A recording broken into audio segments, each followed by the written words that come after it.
నమస్తే. కాంగ్రెస్ పార్టీలో ప్రస్తుతం ఉన్న రాజకీయాల పట్ల చూసుకుంటే, రెడ్డి వర్సెస్ బీసీ అన్నట్లు కొనసాగుతున్న పరిస్థితి కనిపిస్తుంది. ఒక ఫ్లెక్స్ వివాదంలో కొనసాగిన ఒక రచ్చ ఇప్పుడు పెద్ద ఎత్తున రాష్ట్ర వ్యాప్తంగా సంచలనం రేపుతుంది.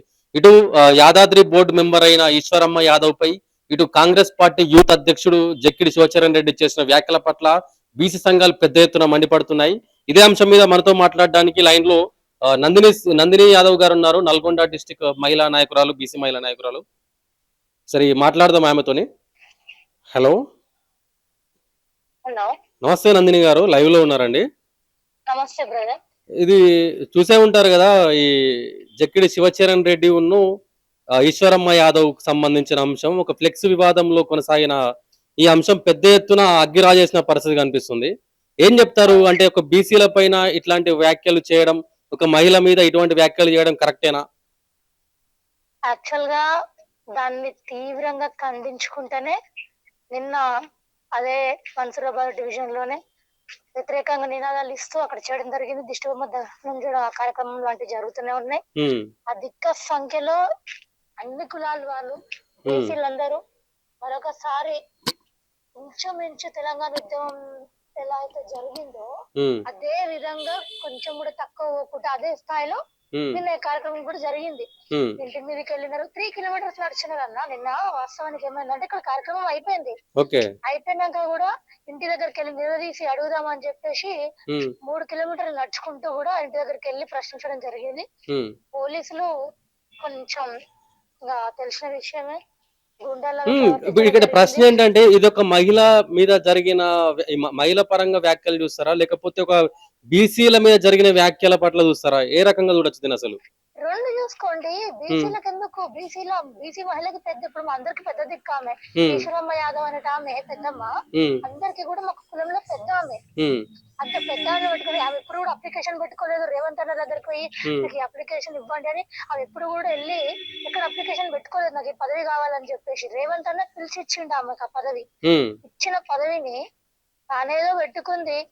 ఆ అన్న వాళ్ళు ఎవరు ఫ్లెక్సీలు పెట్టుకున్నారు.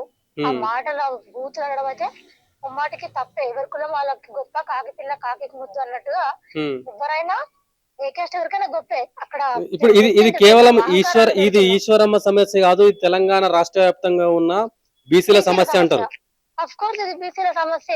అక్కడ మధుయాష్కి గౌడ్ గారిని, ఇంకా మిగతా ఎవరైతే గౌడ కులస్తులు ఉన్నారో ఆ అన్న వాళ్ళని, ఇక్కడ మా యాదవ్స్ కి పెద్ద అయినటువంటి ఈశ్వరమ్మ పెద్దమ్మని, ఇది కులాల వారిగా పంచాయతీ తీసినప్పుడు ఇది ఖచ్చితంగా బీసీల ఉద్యమం అనే చెప్పుకోవచ్చు. ఎందుకు మరి ఇప్పటి వరకు ఇట్లా అగ్రకులాల ఆధిపత్యం, అగ్రకులాల చేతుల బీసీలు మాటలు పడడం ఇంకా కొనసాగుతుందంటే కారణం ఏమై ఉండొచ్చు అనుకోవచ్చు?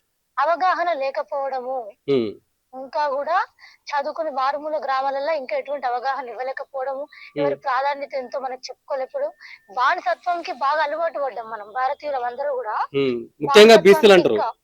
ముఖ్యంగా బీసీ, ఎస్సీ, ఎస్టీ మైనారిటీలు వాళ్ళ హక్కులు తెలియకపోవడం వల్ల, వాళ్ళ యొక్క జీవన విధానం ఇంకా అప్పటి కాలం లాగా ఉండిపోవడం వల్ల అది ఇంకా కొనసాగుతా ఉంది. ఇప్పుడు ఉద్యమాలు మొదలవుతానే ఉన్నాయి. కుల పెద్దలు గాని, ఆ సకల జనుల సమ్మె కార్యక్రమాలు ఇంకెన్నో చేసి ఇప్పుడు బీసీ లీడర్లు మళ్ళీ కొత్త వాళ్ళు పుట్టుకొస్తున్నారు. ఉస్మానియా యూనివర్సిటీ లాంటి యూనివర్సిటీ నుంచి కూడా చాలా మంది నాయకులు రావడం జరిగింది నిన్న. సో అంటే ఇటువంటి ఆధిపత్య ధోరణులు, ఇట్లాంటి ఘటనలు మళ్ళీ పునరావృతం అయితే ఒక బీసీ మహిళా నాయకురాలిగా, యువజన నాయకురాలిగా అంటే మీరు ఎలాంటి చర్యలు చేపట్టబోతారు? 100% దీన్ని ఖండించారు, ఓకే. కానీ ఇటువంటి ఘటనలు మళ్ళీ పునరావృతం అయితే పరిస్థితి ఏంటని? పరిస్థితి ఏంటి లేదన్న ఇంకా పూర్తి పరిష్కారం అవ్వలేదు, అవ్వబోతా ఉంటది. దీన్ని బట్టి నెక్స్ట్ జరగదు, ఈ సమాజంలో కొంచెం మార్పు వచ్చి ఆశిస్తా ఉన్నాం. ఒకవేళ జరిగితే తెలంగాణ రాష్ట్ర వ్యాప్తంగా కూడా బంద్కు పిలుపునిచ్చి ఎవరైతే బీసీలకు చేసిరో, ఎవరైతే నెక్స్ట్ అనుచిత వ్యాఖ్యలు చేసే ముందు ఒళ్ళు దగ్గర పెట్టుకోకుండా అయితే నెక్స్ట్ ఎవరైనా చేస్తే వాళ్ళని నల్గొండ కాదు ఓవరాల్ తెలంగాణ రాష్ట్ర వ్యాప్తంగా బంద్కు పిలుపునిచ్చి వాళ్ళ యొక్క దిశబొమ్మలు వాళ్ళని ఖచ్చితంగా జైలుకు పంపే ప్రయత్నమే.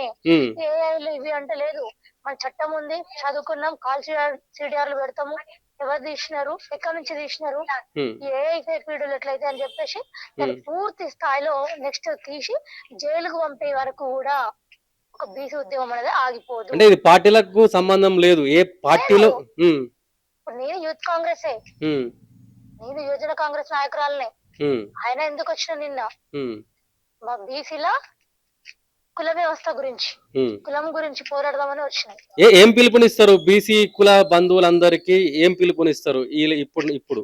రాష్ట్రం అంతా బగ్గు అనిపించడం ఖాయమన్నా. ఉమ్, ఇప్పుడు కూడా అదే చెప్తా ఉన్నాం. ఉమ్, ఇంకొకసారి ఇంకెవరైనా నాయకులు ఉమ్, నాలిక అదుపులో పెట్టుకోకుండా మాట్లాడితే ఉమ్, తదుపరి కార్యక్రమాలను చూడడానికి కళ్ళు వీకి ఉమ్, గోఠీలు ఆడడం అంటారు కదా, అవన్నీ కూడా రాష్ట్ర వ్యాప్తంగా బగ్గుమని ఉమ్, ఎక్కడికక్కడ దిష్టిబొమ్మ దహనాల కార్యక్రమాలు చేసి తెలంగాణ రాష్ట్ర వ్యాప్తంగా బంద్కు పిలుపునిచ్చి ఉమ్, జైలు పంపే కార్యక్రమాలు, వాళ్ళు ఏదైతే హోదాలు ఉన్నారో వాటి నుంచి సస్పెండ్ చేపించే కార్యక్రమాలు ఉమ్. యువత బీసీ నాయకులు అందరూ కూడా ముందుండి చేయించడం జరుగుతుంది. నందిని గారి యొక్క హెచ్చరిక అనుకోవచ్చా? హెచ్చరికనే అనుకోవచ్చు అన్న, తప్పులేదు. ఉమ్. బెదిరింపులు అనుకున్నా చేసేది ఏం లేదు ఎవరు ఇందులో. ఓకే, జరగబోయేది ఇదే. థ్యాంక్ యూ నందిని గారు. Thank you. రైట్, ఇది పరిస్థితి. తెలంగాణ రాష్ట్రంలో బీసీల జోలికి వస్తే రాష్ట్రం బగ్గుమంటదని బీసీ నాయకులు చెప్తున్న పరిస్థితి కనిపిస్తుంది.